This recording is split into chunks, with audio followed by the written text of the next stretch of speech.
प्रधानमंत्री नरेंद्र मोदी गुरुवार को उत्तराखंड के आपदा प्रभावित इलाकों का हवाई सर्वे करेंगे और गुरुवार को शाम करीब 4 बजे पीएम मोदी जॉलीग्रांट एयरपोर्ट पहुंचेंगे।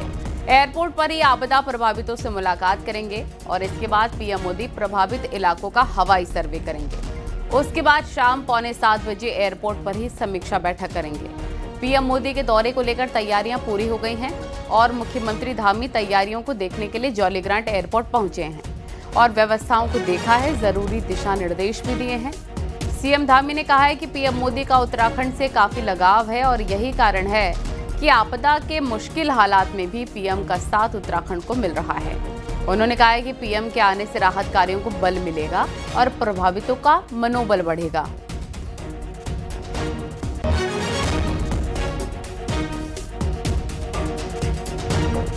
भी हमारे यहाँ पर कोई भी ऐसी आपदा आई है, उन्होंने हमेशा बढ़ चढ़ कर हमारे राज्य का सहयोग भी किया है, हमको सहायता भी की है, हर प्रकार से हमारा मनोबल भी बढ़ाया है। और आदरणीय प्रधानमंत्री जी का आपदाग्रस्त क्षेत्रों का दौरा है और हम सब उसकी तैयारी कर रहे हैं। आदरणीय प्रधानमंत्री जी आएंगे, निश्चित रूप से जो हमारे राज्य का ऐसा प्रत्येक जनपद इस आपदा में प्रभावित हुआ है, सभी का मनोबल भी बढ़ेगा।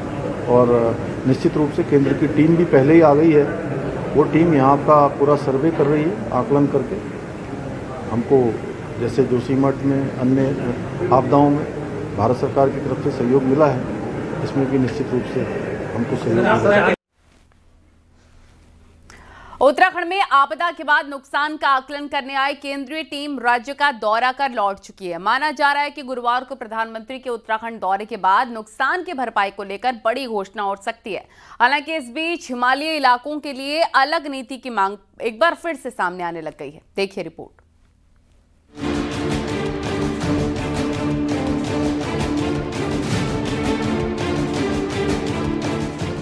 उत्तराखंड में आई आपदा के बाद केंद्रीय टीम ने कई जिलों का दौरा किया और जिसके बाद बुधवार को केंद्रीय टीम ने मुख्यमंत्री धामी से मुलाकात भी की। सेंट्रल की टीम ने राहत कार्यों की तारीफ की और कहा कि 5 लाख की तत्काल मदद के साथ ही गर्भवती महिलाओं के लिए ट्रैकिंग जैसी पहल अन्य राज्यों के लिए भी उदाहरण बन सकती है। उत्तराखंड में इस बार कुल मिलाकर 5,700 करोड़ के नुकसान का अनुमान लगाया जा रहा है, जबकि 2013 में आई केदारनाथ आपदा में 31,000 करोड़ के नुकसान का आकलन था। ऐसे में मुख्यमंत्री धामी का कहना है कि डिटेल स्टडी के बाद हिमालयी इलाकों के लिए अलग नीति बनाई जाए। उसके लिए देखिए, मैंने हमेशा नीति आयोग में भी अपनी तरफ से सुझाव भी दिया है और हिमालयी क्षेत्रों के लिए निश्चित रूप से एक शोध भी होना चाहिए। इसमें हम राज्य के अंदर भी कर रहे हैं। हमारा यहाँ के जो हमारे ऐसे संस्थान जो इन क्षेत्रों में अपना शोध करते हैं, जिनकी विशेषज्ञता है, विशेषताएं हैं, उन सभी का हम सहयोग लेकर इस पर काम करेंगे। आपदा के बाद अब राज्य सरकार बड़े नीतिगत बदलाव की ओर भी बढ़ सकती है। मुख्यमंत्री पुष्कर सिंह धामी ने साफ कहा है कि अब नदी नालों पर अतिक्रमण बर्दाश्त नहीं किया जाएगा। सरकार सेटलमेंट पॉलिसी भी ला रही है, जिसके तहत संवेदनशील इलाकों में निर्माण पर सख्ती बढ़ाई जाएगी। अगर अतिक्रमण होता है तो तत्कालीन जिम्मेदार अधिकारियों पर कार्रवाई भी की जा सकेगी। एक पूरी तरह से इसमें एक तो हम सेटलमेंट पॉलिसी लाएंगे, दूसरा एक निर्देश ये भी दिया है कि जो भी हमारे नदी नाले मुहाने या ऐसी ज़मीनें हैं जो उन पर अगर कहीं पर भी अतिक्रमण होगा या कुछ होगा तो जो उस समय के जो लोग वहाँ पर नियुक्त अधिकारी होंगे, उनकी जिम्मेदारी और उनका उत्तरदायित्व फिक्स किया जाए। हिमालयी राज्यों के लिए अलग नीति की मांग अब जरूरत बन चुकी है। इस साल उत्तराखंड से लेकर जम्मू कश्मीर तक जो तबाही देखने को मिली, उसने इस मांग को और मजबूत कर दिया है। गुरुवार के पीएम मोदी के दौरे पर अब सबकी नजर रहेगी। हिमालय के लिए विशेष नीति, विशेष संरचना और सख्त निगरानी तंत्र तैयार करने जैसे मुद्दे पर प्रधानमंत्री मोदी कुछ बड़े संकेत दे सकते हैं। देहरादून से न्यूज़ 18 के लिए सुनील नवप्रभात की रिपोर्ट।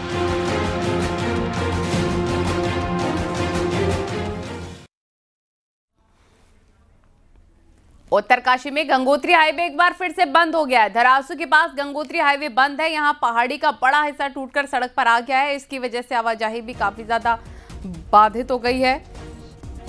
रास्ते बंद हो गए। तस्वीरों में आप देख सकते हैं धरासू पर पहाड़ी से भारी मलबा सड़क पर आया है। सड़क बंद होने से कई यात्री फंस गए हैं और हाईवे के खुलने का इंतजार कर रहे हैं। ये देखिए तस्वीरें, जाम की स्थिति यहाँ पर बन गई है क्योंकि जो रास्ता लोग क्रॉस करने के लिए तैयार थे वहाँ पर बड़े बड़े बोल्डर अचानक से गिरने लग गए, भारी मलबा आ गया। इसी वजह से हाईवे बंद हो गया है और यात्री वहीं पर फंस गए हैं।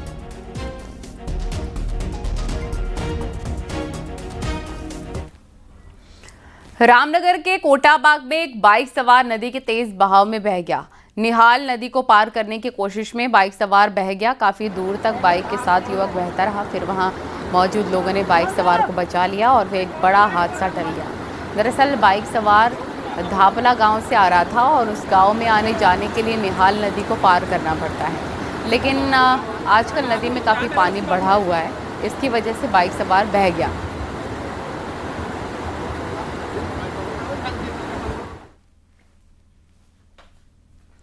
और अब टिहरी से खबर है, यहाँ पर बेकाबू बस बीच सड़क पर पलट गई। हादसे में 2 यात्रियों की मौत हो गई जबकि 13 यात्री घायल हैं जिन्हें इलाज के लिए अस्पताल पहुंचाया गया। बस में सवार यात्रियों का कहना है कि बस तेज रफ्तार में थी इसीलिए पलटी है। बस घुतत्तू से देहरादून के लिए जा रही थी और इसी दौरान हादसे का शिकार हो गई। इसमें 2 यात्रियों की मौत हो गई, 13 यात्री घायल हैं।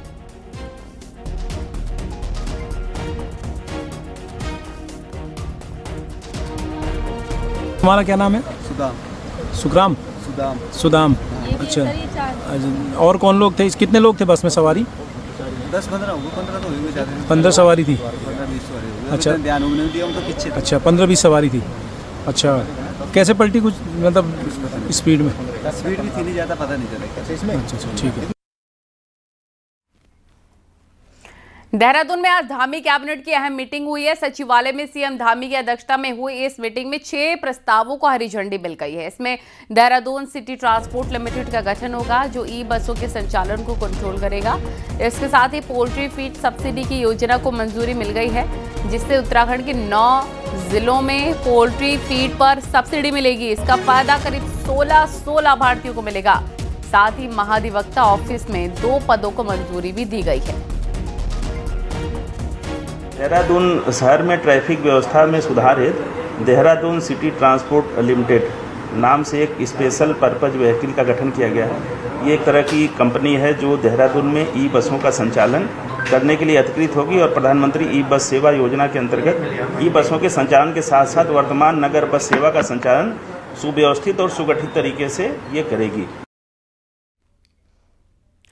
स्वतंत्रता संग्राम सेनानी और भारत रत्न पंडित गोविंद वल्लभ पंत की आज 138वीं जयंती है और देहरादून में मुख्यमंत्री पुष्कर सिंह धामी ने गोविंद वल्लभ पंत की तस्वीर पर श्रद्धा सुमन अर्पित कर उनको याद किया है। इस दौरान मुख्यमंत्री ने कहा है कि उत्तर प्रदेश के पहले मुख्यमंत्री और देश के गृह मंत्री रहते हुए पंत जी की आधुनिक भारत के निर्माण में महत्वपूर्ण भूमिका रही है और उनके विचार हमेशा सदैव जनसेवा और राष्ट्र सेवा के लिए प्रेरित करते रहेंगे।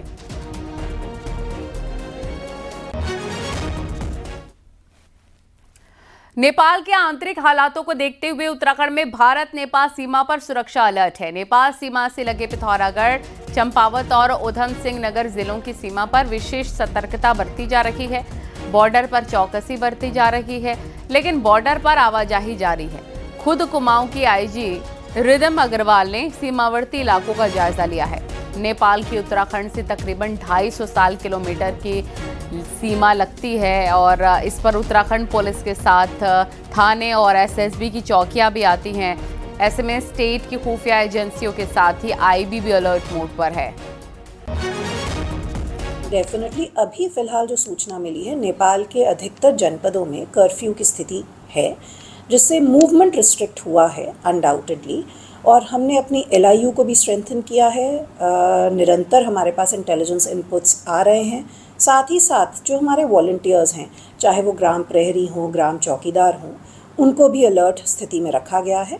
और हमारी अन्य इकाइयाँ, गवर्नमेंट ऑफ इंडिया की SSB है और इंटेलिजेंस है, मिलिट्री इंटेलिजेंस है, ये लोग सब भी अलर्ट पर हैं। पड़ोसी मुल्क नेपाल के केपी शर्मा ओली सरकार को जनता ने उखाड़ फेंका है। ओली चाइना के सबसे बड़े समर्थकों में रखे हैं। यही नहीं, उनके ही कार्यकाल में भारत के साथ भी सीमा विवाद लगातार तोल पकड़ता रहा। ऐसे में अब जब ओली सरकार जन आक्रोश की भेंट चढ़ गई है तो भारत को नेपाल में नई उम्मीदें दिख रही हैं। दिखाते हैं आपको रिपोर्ट।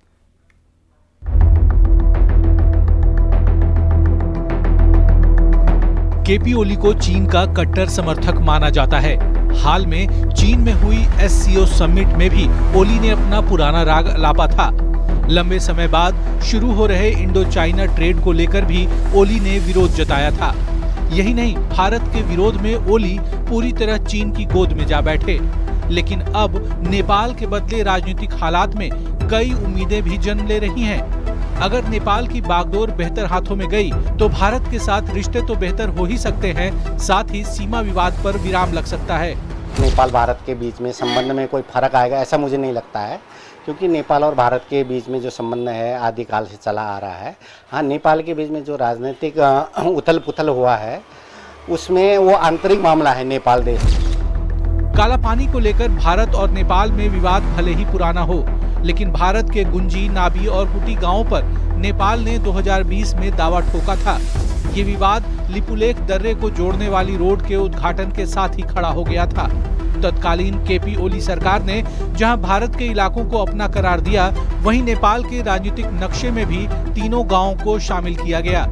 यही नहीं, अपने दावे को मजबूत करने के लिए ओली ने नेपाली करेंसी में भी नए नक्शे को प्रिंट किया। ओपी के लगातार भारत विरोधी रुख से दोनों मुल्कों के रिश्तों में तल्खी रही। ऐसे में नेपाल के ताजा राजनीतिक हालात पर नई उम्मीद भी जग रहे हैं।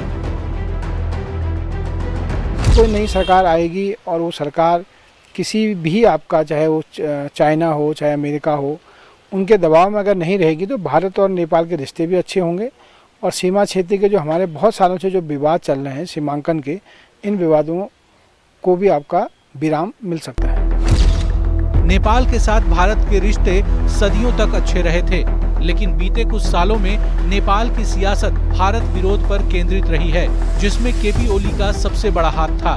ऐसे में अब जब ओली की विदाई हुई है तो बेहतर रिश्तों की उम्मीद भी जगी है।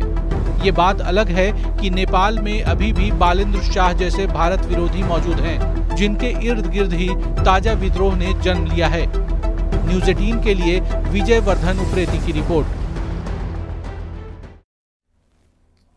सांसद अनिल बलूनी के प्रयास से गढ़वाल को मिनी स्टेडियम का तोहफा मिला है। अनिल बलूनी की मांग पर मिनी स्टेडियम के लिए खेल मंत्रालय ने अपनी स्वीकृति दे दी है। अनिल बलूनी ने न्यूज़ 18 को बताया कि मिनी स्टेडियम के लिए 1-2 दिन में लेटर जारी हो जाएगा। साथ ही ये स्टेडियम करीब 5 से 7 करोड़ में बनेगा। उन्होंने ये भी कहा कि स्टेडियम में सुविधाओं को बढ़ाने के लिए धन की दूसरी जगह से भी व्यवस्था की जाएगी।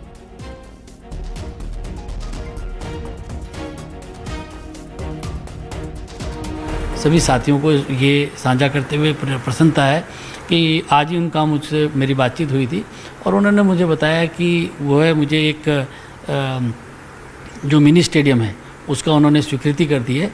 लगभग 5 से 7 करोड़ रुपया उन्होंने मुझे इसके लिए देने का किया। 1-2 दिन में इसका ऑर्डर भी विधिवत मुझे मिल जाएगा और उसमें अगर फिर कुछ आवश्यकता होगी हम लोग भी जोड़ेंगे, कुछ CSR से करके एक अच्छा मिनी स्टेडियम बनकर तैयार होगा। तो इस मिनी स्टेडियम के बारे में जल्दी ही लिखित आदेश भी 1-2 दिन में मुझे मनसुख भाई मांडविया भिजवाने वाले हैं। तो इसलिए ये सारे गढ़वाल लोकसभा के अपने साथियों का इस चीज़ को भी साझा करना कि मिनी स्टेडियम एक स्वीकृत हुआ है हमारा।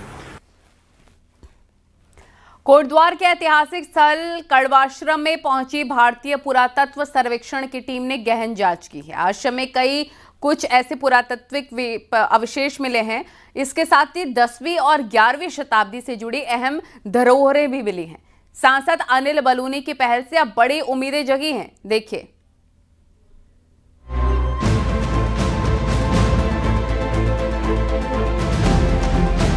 देवभूमि का ऐतिहासिक और पौराणिक कण्वाश्रम को जल्द ही राष्ट्रीय स्तर पर पहचान मिल सकती है।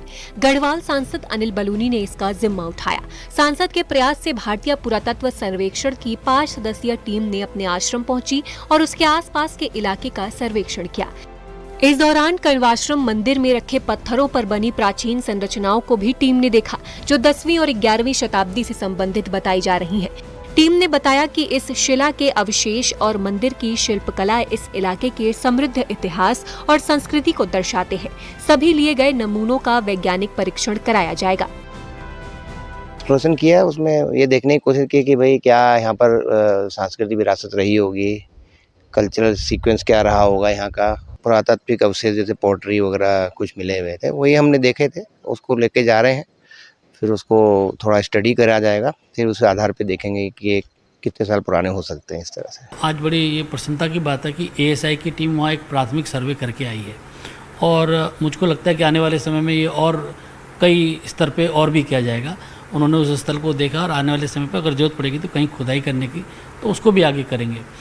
हम चाहते हैं कि कण्वाश्रम को एक बार जो हमारे जितने भी पुरातत्व विभाग हैं, इसके जो एक्सपर्ट हैं, वो सब इसकी जांच कर लें और एक बार डॉक्यूमेंटेशन हो जाए अच्छे तरीके से।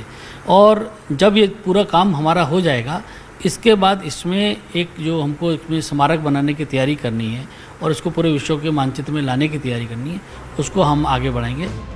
कण्वाश्रम का इतिहास जितना पुराना है उससे ज्यादा पौराणिक भी है। माना जाता है कि कण्व ऋषि ने मालिनी नदी के तट पर कण्वाश्रम की स्थापना की थी।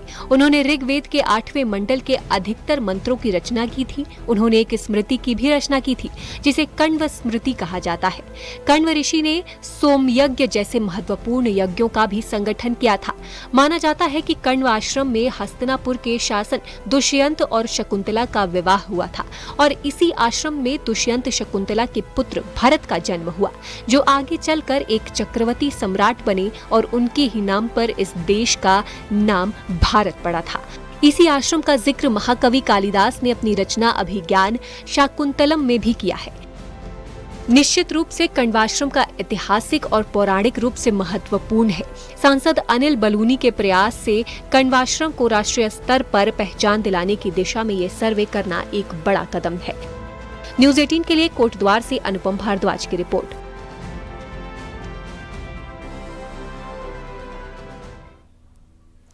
कण्वाश्रम में पुरातात्विक सर्वे को लेकर विधानसभा अध्यक्ष और कोटद्वार की विधायक रितु खंडूडी ने खुशी जाहिर की और कहा, कण्वाश्रम एक ऐतिहासिक धरोहर है।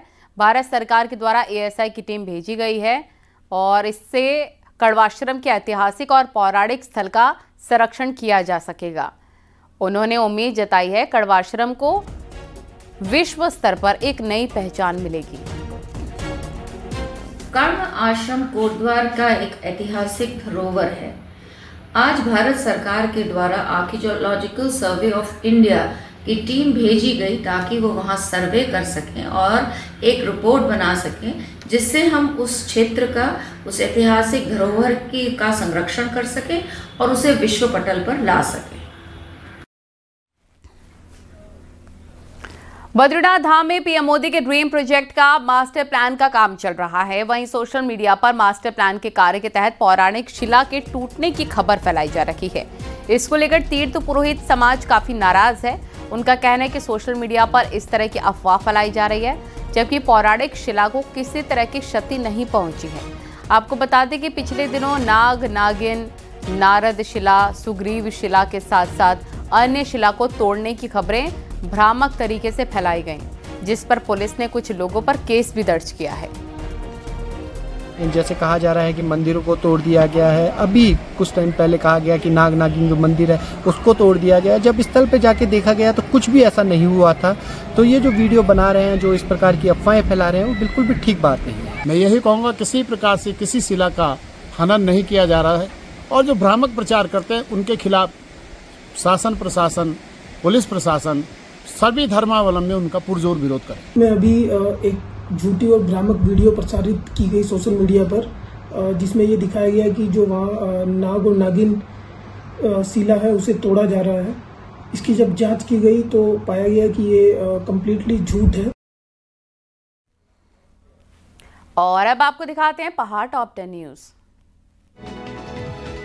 उत्तरकाशी का गंगोत्री हाईवे धरासू के पास मलबा आने से बंद हो गया है और उस समय एक गर्भवती महिला को स्ट्रेचर से डेंजर जोन को पार कराया गया।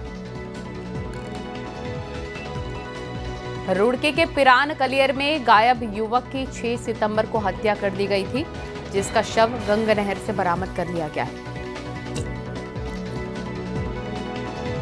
हरिद्वार में ललतारो पुल और रोडीबेल वाला पर स्ट्रीट वेंडरों को जगह अलॉट करने के बाद उन्हें सिंचाई विभाग ने नोटिस दिया है। इसके बाद वेंडिंग जोन के व्यापारियों में काफी नाराजगी है। पचवादून में अवैध खनन के खिलाफ प्रशासन ने डाक पत्थर क्षेत्र से खनन करने पर 6 ट्रैक्टर ट्रॉलियों को सीज कर दिया है। रुद्रप्रयाग में केदारनाथ हाईवे पर सिल्ली के पास लगातार भू धसाव हो रहा है। इसकी वजह से लोगों को आवाजाही में दिक्कतें हो रही हैं। लैंड्सडाउन पहुंचे कैबिनेट मंत्री गणेश जोशी ने कहा कि यहां की पेयजल समस्या की जल्दी ही समीक्षा की जाएगी। लंबे समय से कैंट इलाके में पेयजल की समस्या बनी हुई है। उत्तरकाशी में गंगोत्री धाम की यात्रा शुरू हो गई है। प्रशासन सीमित संख्या में यात्रियों को गंगोत्री धाम भेज रहा है। नैनीताल में गोविंद वल्लभ पंत की 138वीं जयंती धूमधाम के साथ मनाई गई। पंत पार्क में कार्यक्रम का आयोजन किया गया। अल्मोड़ा के खूंट गांव में गोविंद वल्लभ पंत की जयंती मनाई गई। इस मौके पर केंद्रीय मंत्री अजय टम्टा समेत कई नेता मौजूद रहे। जीबी पंत हिमालय पर्यावरण संस्थान ने अपना 31वां स्थापना दिवस मनाया, जिसमें कई वैज्ञानिकों ने हिमालय पर अपने अपने विचार रखे। रुड़की के खंजरपुर में 22 महीने से अवैध रूप से संचालित हो रहे स्नेक वेनम सेंटर का भंडाफोड़ होने के बाद वन विभाग की भूमिका पर भी सवाल खड़े हो रहे हैं। सवाल ये कि इतने लंबे वक्त से सांप पकड़े जाते रहे हैं, जहर निकाला जाता रहा और विभाग कार्रवाई करने के बजाय चुप्पी साधे खड़ा है। देखिए।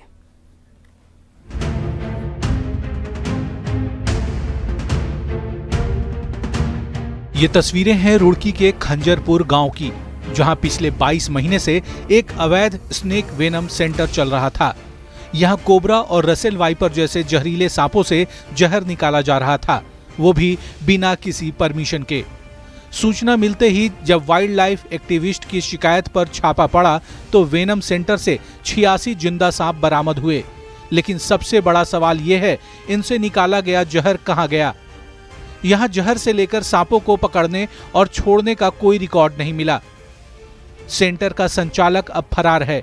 उसकी तलाश में 3 टीमें लगाई गई हैं और पुलिस की भी मदद ली जा रही है। बरामद सांपों को अब जंगल में छोड़ने की प्रक्रिया शुरू कर दी गई है। लाइफ सेविंग डॉग्स बनाने के लिए एक प्रोविजन है, जिसके लिए वो कर रहे थे, परंतु उसका समयावधि खत्म होने के कारण ये अवैध करार दिया गया और हम डीएफओ हरिद्वार के द्वारा इसको कब्जे में लिया गया। उसको हमने अभी तय कर रहे हैं कि इसको वाइल्ड लाइफ एरियाज में कैसे सेफली उसको रिलीज किया जाए। इस पूरे मामले में वन विभाग की वाइल्ड लाइफ विंग सवालों के घेरे में है। क्या किसी भी अधिकारी को इसका पता नहीं चला या फिर जानबूझकर आंखें बंद कर ली गईं? हालांकि अब जांच की बात जरूर हो रही है। नहीं, बिल्कुल सही कह रहे हैं आप। इसके ऊपर हमने बहुत ही सीरियसली जांच शुरू करेंगे कि इस प्रकार का चूक कैसा हुआ है, और एसओपी हमने बना रहे हैं ताकि भविष्य में इस प्रकार का कोई भी चूक ना होने पाए। सूत्रों की माने तो इस अवैध सेंटर के तार एक बड़े अंतर्राष्ट्रीय नेटवर्क से जुड़े हो सकते हैं, क्योंकि निकाले गए जहर की कहां सप्लाई होती थी इसका कोई रिकॉर्ड वन विभाग के पास मौजूद नहीं है। अगर जांच गंभीरता से की गई तो ये मामला सिर्फ एक अवैध सेंटर का नहीं बल्कि जहर की तस्करी से जुड़े एक बड़े सिंडिकेट का पर्दाफाश कर सकता है। देहरादून से न्यूज़ 18 के लिए सुनील नौप्रभात की रिपोर्ट।